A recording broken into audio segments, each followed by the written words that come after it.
మన మధ్య ఉన్న చార్మినార్ వెనుక ఇన్ని రహస్యాలు దాగి ఉన్నాయి. తండ్రి వేసిన కొత్త పట్టణ నిర్మాణ పునాదులపై ఒక అత్యంత సుందరమైన భాగ్యనగరాన్ని నిర్మించిన అతనెవరు? సౌందర్య ప్రదేశానికి పెట్టింది పేరుగా నిర్మించిన ఆ పట్టణానికి తన ప్రేయసి పేరు పెట్టుకున్న ఆ రాజు ఎవరు?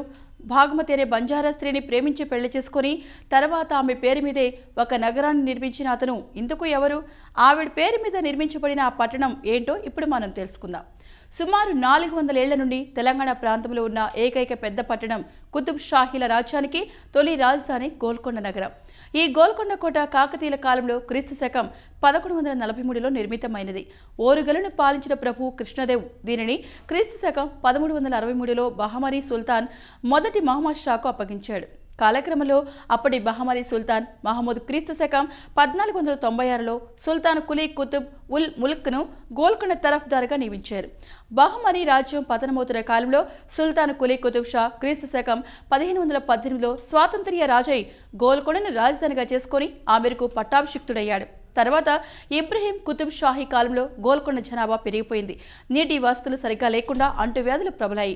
పట్టణాన్ని విస్తృతపరచడం కోసం అతడు మూసీ నదిపై పునరాపూలు నిర్మించాడు. అలా కొత్త పట్టణ నిర్మాణానికి పునాదులు వేశాడు. తర్వాత ఇబ్రహీం కుతుబ్ షా మరణానంతరం అతని కుమారుడు కులీ కుతుబ్ షా నూతన పట్టణ నిర్మాణం కోసం ఒక బృహత్ ప్రణాళికను సిద్ధం చేయించి ఆ మేరకు మూసీ నది ఒడ్డున ఒక పట్టణాన్ని నిర్మించాడు. ఆ నూతన నగరమే భాగ్యనగరంగా హైదరాబాద్గా పేరుగాంచింది.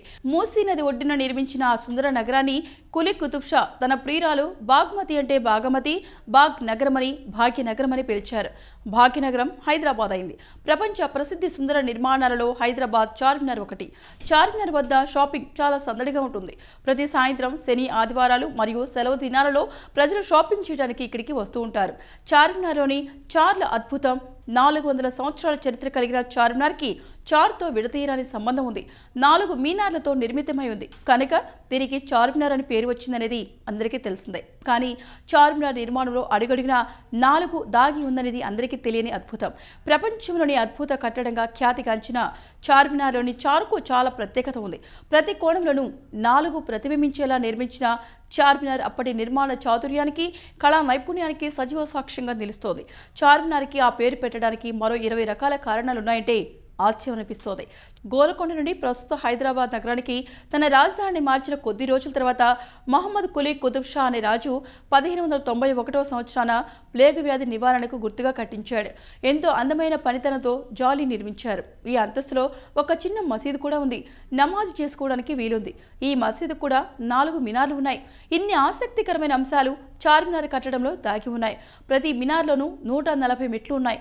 ప్రతి మినార్ అందమైన డోమ్ ఆకారంలో ఉంటుంది. మొదటి, 2వ అంతస్తుల్లో 16 చిన్న పెద్ద ఆర్చులు ఇరువైపులా ఉన్నాయి. 3వ అంతస్తులో 16 ఆర్చులు ఉన్నాయి.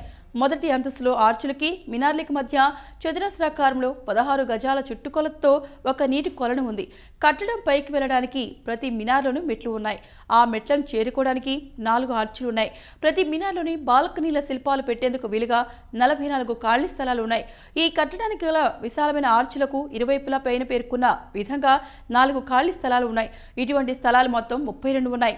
ఆర్చుల రూపకల్పనలోనూ మెట్ల నిర్మాణంలోనూ 4 దర్శనమిస్తుంది. 2వ అంతస్తుకు 4 ఆర్చ్కి 4 వైపులా 4 గడియారాలున్నాయి. చార్మినార్ నిర్మాణం చేపట్టిన మొత్తం స్థలం విస్తీర్ణం 840 చదరపు గజాలు. ప్రతి మినార్లోనూ 4 గ్యాలరీలున్నాయి. మొదటి 2 గ్యాలరీల్లో 20 ఆర్చీలున్నాయి. 3, 4 గ్యాలరీల్లో 12 ఆర్చీలున్నాయి.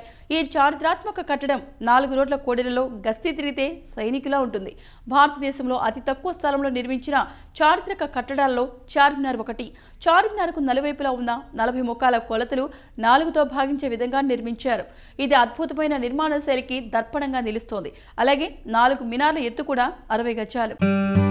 Please like and subscribe eagle Andhra.